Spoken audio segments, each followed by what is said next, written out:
When many children can eat a feast every day, this little girl can only nibble on moldy bread because not long ago, her mother passed away unexpectedly, and she became an orphan with no one to care for her. Due to a congenital disease, she has had no hearing or vision since the moment she was born. At this point, she was unaware of the fate that awaited her. She continued to wait at home each day for her mother's return, but now the only ones who came were her mother's creditors. This man was named Ji, one of her mother's creditors. His purpose for coming was to find some valuables to offset the large debt her mother owed him. Looking at the chaotic state of the household, he couldn't help but feel contempt for the woman. But just as he was carefully searching through the drawers, a sound from the bathroom startled him into freezing in place. A little girl emerged from the bathroom, feeling her way. She seemed unaware of the stranger's presence. She simply crawled under the cabinet and pulled out a bag of moldy bread to eat. She watched the scene in front of him with some confusion, but what he cared about most now was finding something valuable. After searching in vain, he pinned his hopes on the little girl. 야, 니네 엄마 반지나 목걸이 같은 거 어딨냐? 반짝반짝거리는 거. 엄마가 좀 갖다 달래던데. The girl showed no reaction to his questions. She seemed unaware of the world outside herself. It was only at that moment that Ji realized she was a deaf-mute child, perhaps out of kindness in his heart. She contacted the girl's father using the information left by the woman. His original intention was to ask the father to take care of the child, but he didn't expect to be scolded by the father. The father refused to pay a single penny for his wife. At the same time, he despised this disabled child. The father's indifference made Ji angry. How could there be such a cold-hearted father in the world? But what was even more troubling to him at that moment was what to do with this poor girl. But at that moment, the girl seemed to sense him. She began to pound on the floor, as if that were her way of communicating with her mother. The girl's actions puzzled Ji, but he still tried to respond in the same way. When she felt the vibrations from the floor, she crawled happily toward Ji, but when she touched Ji's cheek, the unfamiliar face sent her into a panic.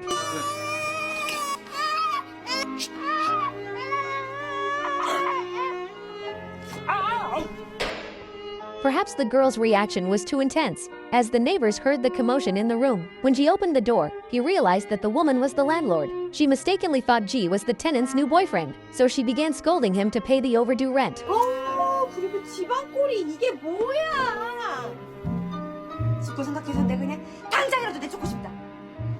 The landlord's words made Ji think of a way to recover the debt. After dismissing the landlord, he immediately began searching through the drawers. Finally, he found the deposit contract from when the woman rented the room in the drawer. If he could move out next month and get the deposit back, he could recover some of his losses. Then he could send the orphan to the welfare home, which wouldn't affect him at all. He immediately decided to move in with his luggage and moved in. Anhui continued to await her mother's return as usual, but every time she felt unfamiliar shoes at the door, she felt an overwhelming sense of fear. She could sense that a stranger had been in her home these past few days, but for Anhui, who couldn't perceive the outside world, there was nothing she could do about it. In order to successfully get the deposit, Ji could only try his best to play the role of a father. Although he valued money greatly, he also felt genuine pity for this little girl. To prevent her from eating moldy bread every day, Ji deliberately bought noodles to improve her diet. But when faced with the sudden appearance of delicious food in the house, Anhui remained vigilant and wary. Because she could sense that the person in the house was not her mother, she still preferred to hide under the cabinet and eat bread. For her health, Ji threw away all the moldy bread in the house. But when she felt the empty table, the disappearance of the bread completely sent Anhui into a panic. Unable to express her emotions, she could only express her fear with heart-wrenching cries. This scene left Ji momentarily at a loss. In the end, Ji chose to compromise. He went back to the supermarket and bought Anhui a lot of the same bread. When she sensed the familiar scent, Anhui smiled again. And at that moment, she seemed to feel that this stranger in the house might not be a bad person. Thus, she began to gradually lower her guard. For the first time, she took the initiative to approach the stranger. 너 다 먹어. 야, 너 다 먹어라. 다 먹어라. When he saw Anhui's hands covered in grease, he felt even more intolerant. If it weren't for the house deposit, he might have left this place long ago. That night, Eunhai suddenly started vomiting. Ji approached her with concern. When he felt her feverish body, he could no longer bear to stand by and do nothing. That night, he carried Eunhai to the hospital like a father. Although his initial purpose was merely to collect the debt, but Anhui's tragic background made him feel even more sorry for her. He didn't know when he had started to care about everything about Anhui, in order to help her adapt to a world without her mother. After Anhui recovered, Ji took her to a school for disabled children. However, the teacher seemed helpless when it came to this autistic and deaf-mute child. In the end, the school politely refused their enrollment. On the way back, Anhui clung tightly to his sleeve. She didn't know why her mother hadn't returned yet, but she knew that this man was her only support now.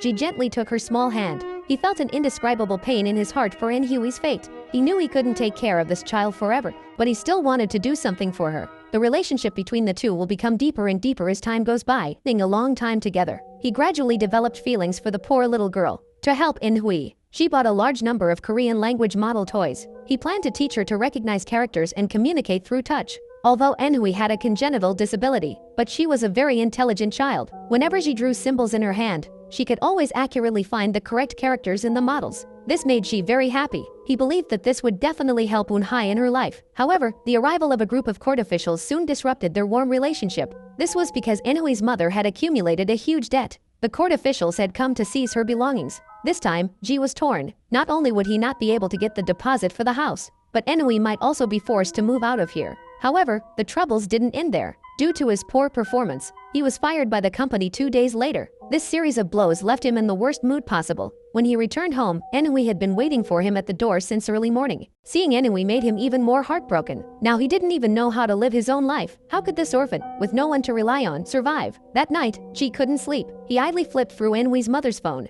A chat record suddenly caught his attention. It turned out that En-hui's mother had a younger sister. She lived in a remote rural hometown. From their chat records, he learned that she had once borrowed money from En-hui's mother. This news instantly gave Ji hope. If he could find this woman, not only could he recover the debt, but he could also entrust En-hui to her care. The next day, he decisively packed En-hui's luggage and set off for the countryside. They printed out the photos and asked around as they went. Unfortunately, after several days of searching, they still had no leads. Their only gain was that the once reclusive En-hui began to open up. She gradually adapted to the outside world, and her face lit up with smiles she had never shown before. At this point, they seemed more like a father and daughter. As they continued their relentless search every day, he finally learned news about the woman. But to his disappointment, she had already gone into hiding to avoid debt collectors. This meant their search was a waste of time, and En-hui also has no relatives to rely on. In order to survive, he could only work on a farm in a small town with En-hui. Upon learning of their situation, the villagers here treated them with special care, especially the daughter of the farm owner. She felt genuine sympathy for this father-daughter pair.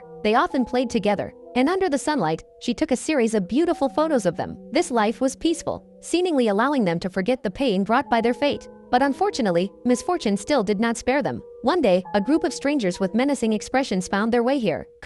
A group of ruthless strangers arrived at the farm, and their target was Ji, because En-hui's mother's debt was guaranteed by Ji. After En-hui's mother passed away, the debt naturally fell on Ji's shoulders. After they angrily lectured Ji, they forced him to pledge his only car as collateral. If he couldn't repay the money within a week, he would face even more brutal retaliation. Watching them drive away in his car, Ji could no longer contain his frustration. That night, Ji didn't speak.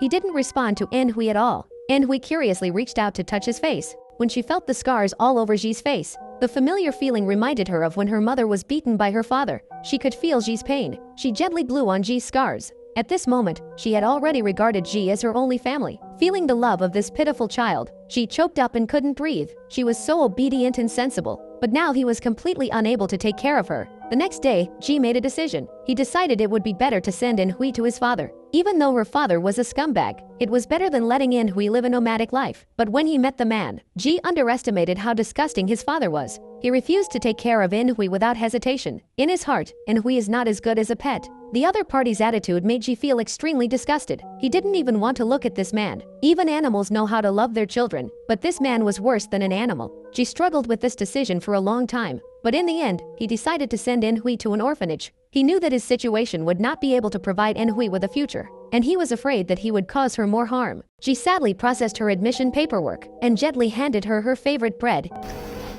너한테는 나보다 여기가 더 좋을 거야. After saying his final goodbye, Ji left with tears in his eyes, though he was deeply reluctant to part with her. He had no better solution. Life does not spare you just because you are suffering. As Ji's footsteps grew faint in the distance, En-hui seemed to sense that the familiar scent was growing fainter. She frantically reached out beside her, but could no longer feel that familiar figure. In that moment, she panicked completely. She felt as though she had been abandoned by the world once again. She groped her way forward in the darkness, but eventually a glass door completely blocked her path. She cried out and pounded on the glass, and this was their first form of communication. En-hui could neither see nor hear. This is the only way she can retain the person who brought her happiness.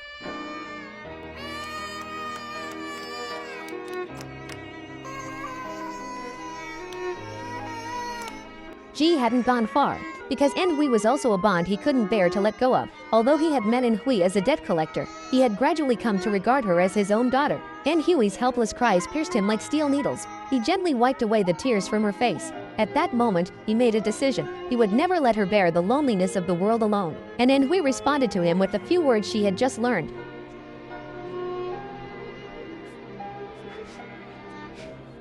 They had both found the most precious person in their lives. From that day onward, no matter what difficulties they faced, they would never part again. This world still has many such children. Perhaps they do not have such a beautiful ending. So please keep your kind love. Perhaps for them, every act of care from others is the most precious treasure in this world.